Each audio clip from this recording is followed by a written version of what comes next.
Bonjour à toutes, bonjour à tous. Donc voici une nouvelle vidéo. Cette fois-ci pour présenter un gestionnaire de fichiers, donc celui de KDE, qui est donc très pratique. Et cette vidéo va surtout être destinée pour ceux qui voudraient passer de Windows à Linux. Bon, ça arrive, même très souvent d'ailleurs. Et donc cette vidéo, elle présente donc un des logiciels phares de KDE qui, bien évidemment, sert sur la gestion des fichiers. Donc voilà, donc c'est parti, je vais le présenter. J'ai remis le thème de base de KDE. Alors, Dolphin est tout simplement ici. Le voilà. Donc il se présente ainsi. Donc je vais faire une chose. Hop, configuration. C'est pas ça, affichage, voilà. On enlève les fichiers cachés. Voilà. Donc Dolphin se présente ainsi. Tout simple. Là, les boutons pour réduire et tout, fermer. Bon, ça, on a l'habitude. Ici, le fameux menu, comme on a dans tous les gestionnaires de fichiers. Pas de quoi s'inquiéter non plus. Ici, à notre gauche, donc tous les dossiers qui sont triés selon d'autres bon vouloir. Bon, parce qu'il y a deux documents, par exemple, si je vais ici, on voit que c'est pas les mêmes documents de l'un à l'autre. Voilà, je vais pas m'attarder dessus. Donc voilà, voilà.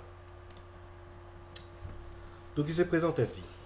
Ici, on a donc une barre qui a été un petit peu modifiée, mais que l'on peut bien évidemment personnaliser à notre guise. Mais attention, uniquement sur une seule ligne. Voilà. Là, si je vais sur le menu, bon, pas grand chose, on peut faire nouvelle fenêtre, nouvel onglet. Donc ça, on va y revenir de toute façon. Donc nouvelle fenêtre, hop, je fais ça, il affiche une nouvelle fenêtre, c'est cool. Édition, copier-coller, tout est ici. Bon, le truc, c'est que moi j'ai tout mis en icône, voilà. Donc je peux faire directement copier-coller à partir de ces icônes. Hop, j'ai sélectionné. Alors là, je sais plus où est-ce qu'on peut prendre pour copier. Sinon, c'est CTRL-C, etc. Ou clic droit, copier. Voilà. Édition, c'est fait. Affichage, donc là, le mode d'affichage, on peut faire soit par aperçu, par groupe. Hop, voilà, de A à C. Mode d'affichage en icône, compact, ou tout simplement en détail. Voilà, donc de toute façon, c'est iconifié ici. Voilà, donc là, on peut voir, hein, ça change. Mais c'est assez simple. Ça, on va y revenir. Ça, je ferai ça avec les onglets. Panneau, bon bah ça y a rien de trop très spécial, hein, c'est pour rajouter. Donc les dossiers de toute façon on les a déjà. Voilà, barre d'emplacement, hop, voilà. On peut afficher ou pas la barre d'arborescence. Et ajuster les propriétés d'affichage. Bon bah là je pense qu'il n'y a pas grand chose à faire.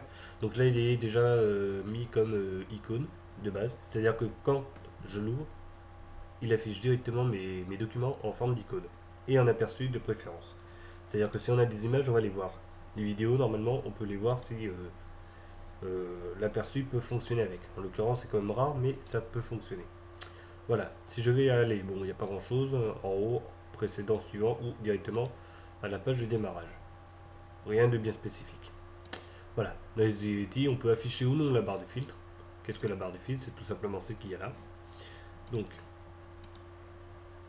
non, je me suis tombé. Oups, voilà, c'est la barre de recherche apparemment.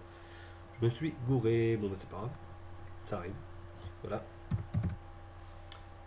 c'est tout simplement pour rechercher. Outils. Ouvrir un terminal. Si je fais ça, est-ce qu'il va s'ouvrir?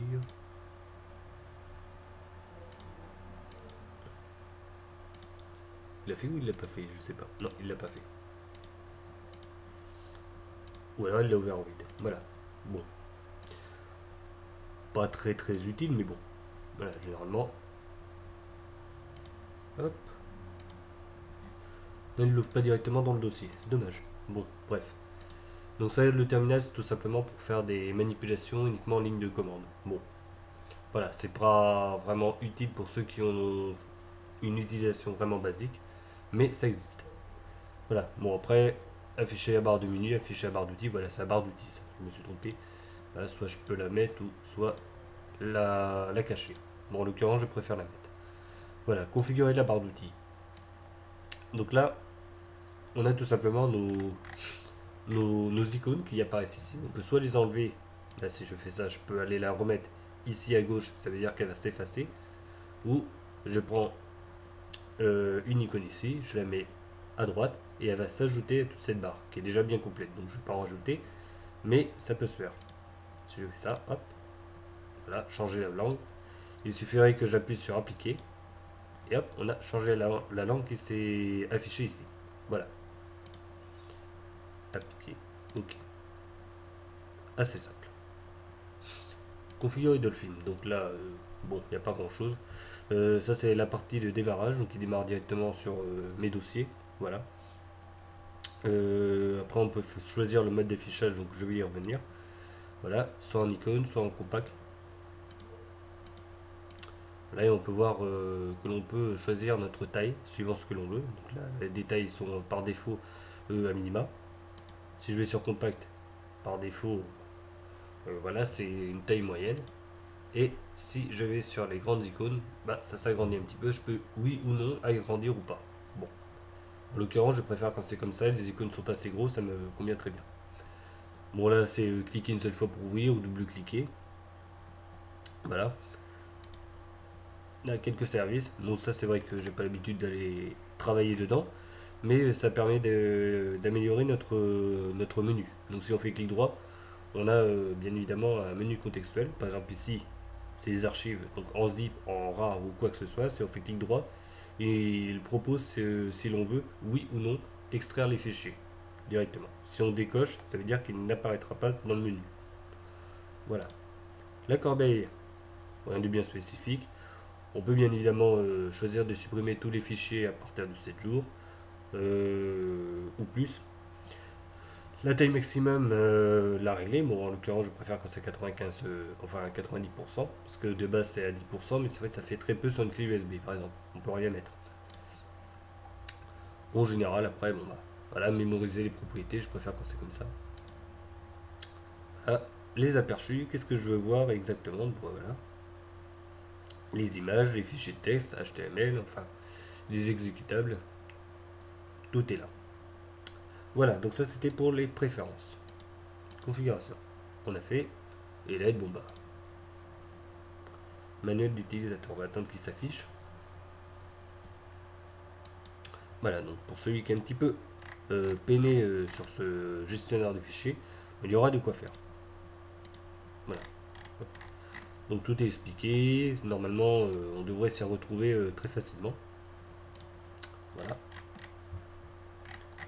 Ils expliquent pour le mode d'affichage, donc ce que je viens de dire, etc., etc. Et tout ça est donc sur la gauche expliqué avec un sommaire. Donc uniquement sur Dolphin. Si vous changez, vous allez dans d'autres logiciels. Voilà. Aide, on en a fini. Changer la langue, non, j'en ai pas besoin. Voilà, bon, il n'y a pas grand chose. Il propose, voilà, ma version du bureau. Voilà. Donc maintenant, on va voir les quelques petits trucs qui sont des plus par rapport à Windows. Donc déjà, le mode d'affichage scindé. Boum. Alors là, donc on a carrément deux fenêtres qui s'affichent. En l'occurrence, il s'agit des mêmes dossiers. Mais si je me mets la racine, voilà, là on peut changer. Et ce qui est pratique, donc là pour celui-là, je vais mettre en image, en Buffalo, voilà, nickel. Là je vais me mettre dans l'image, voilà. Hop, ado civil, puis là, boum, copier. Et il propose copier, lier, moi je lier, hop. Et celui-là, le déplacer, boum. Voilà, donc ça peut servir vraiment à ça, c'est vraiment pratique. Donc là je vais le remettre ici. Si je reviens en arrière, on voit que les images sont ici. Voilà.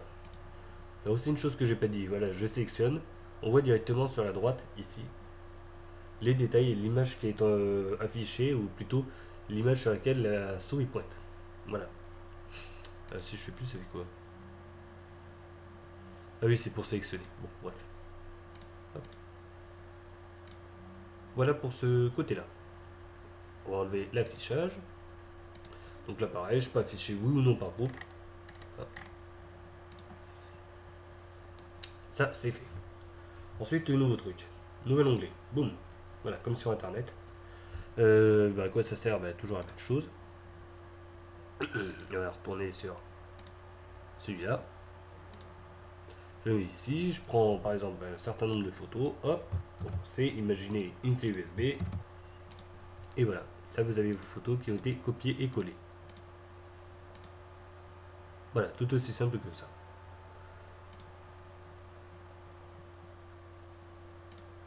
Hop. Et voilà. Donc vraiment quelque chose de très sympa de ce côté-là. Ça, c'est sûr qu'il n'y a pas sur Windows, Mac, il n'y a pas très longtemps qu'ils l'ont mis. Mais sur Linux, ça fait un petit moment que ça existe. Donc voilà, je crois qu'on a fait de toute façon le tour. Bon, après, si on peut faire un truc là, ici. Si j'en ai sélectionné 3 actuellement, les 3 en bleu, je fais renommer. Hop. Il propose un nouveau nom. Skyfall. Le dièse, ça veut dire qu'il sera remplacé par des nombres croissants. Boum. Et voilà. Et là, on voit Skyfall 1, Skyfall 2, etc. Donc, il incrémente, il ajoute les numéros par la suite. Donc ça, c'est quand on sélectionne et qu'on fait renommer plusieurs fichiers en même temps. Voilà. Donc ça, c'est vraiment très pratique. Là, si je fais plus, c'est pour agrandir les icônes. Sachant qu'on l'a aussi avec la petite molette qui se trouve ici. On va faire un maximum. Voilà. Et que c'est toujours aussi net. Voilà. Audio. On n'a pas d'audio. Peu importe. Si je clique là, on retourne sur la partie de démarrage. Et de toute façon, je crois qu'après, on a fait le tour là-dessus. Voilà.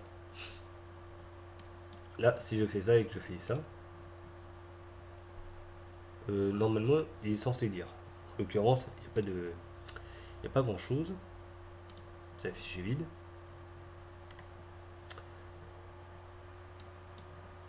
Voilà. Est-ce qu'il est capable de le lire?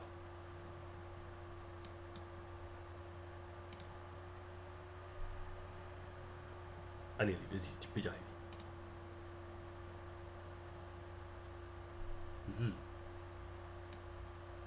Bon.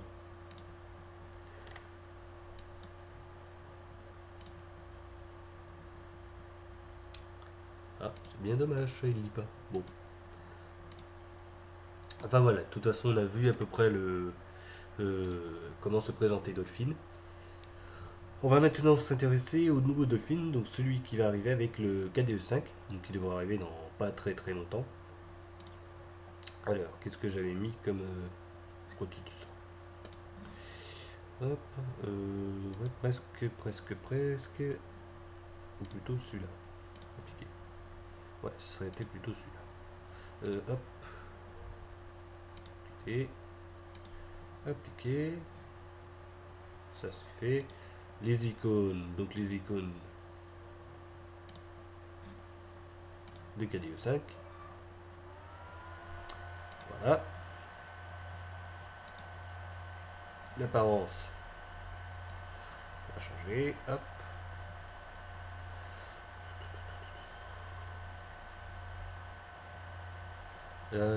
C'est où? C'est là. Là. Et le thème du bureau, pareil, KDE5. Allez. Je crois que c'est celui-là. Non, c'était pas celui-là. Hey, Brise. Ça doit être celui-là.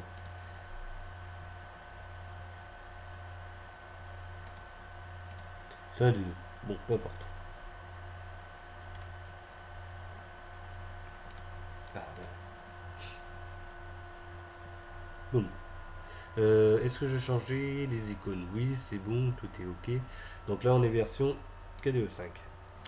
Donc je vais l'éteindre et le redémarrer. Et là, on voit qu'on a carrément changé de look, mais par contre, on perd pas du tout au niveau du style, parce que de toute façon, il ressemblera vraiment à ça. Voilà, seulement les icônes auront juste un poil changé. Voilà, après, si je fais CTRL-T, on ouvre des onglets, on peut tout simplement scinder les fenêtres, et tout le reste sera exactement pareil. Voilà. À gauche, nos dossiers, à droite, les aperçus, au centre, donc nos fichiers, qui sont donc affichés ici. Voilà, donc que dire d'autre? Pas grand chose, de toute façon on a fini, on a à peu près tout vu. Juste les points principaux, enfin les points forts, on va dire, vraiment la facilité d'exécution, d'utilisation surtout, de la part d'une personne qui n'a pas l'habitude d'utiliser Linux, en l'occurrence celui qui se met sur du KDE. Voilà, donc le plus simple c'est Kubuntu.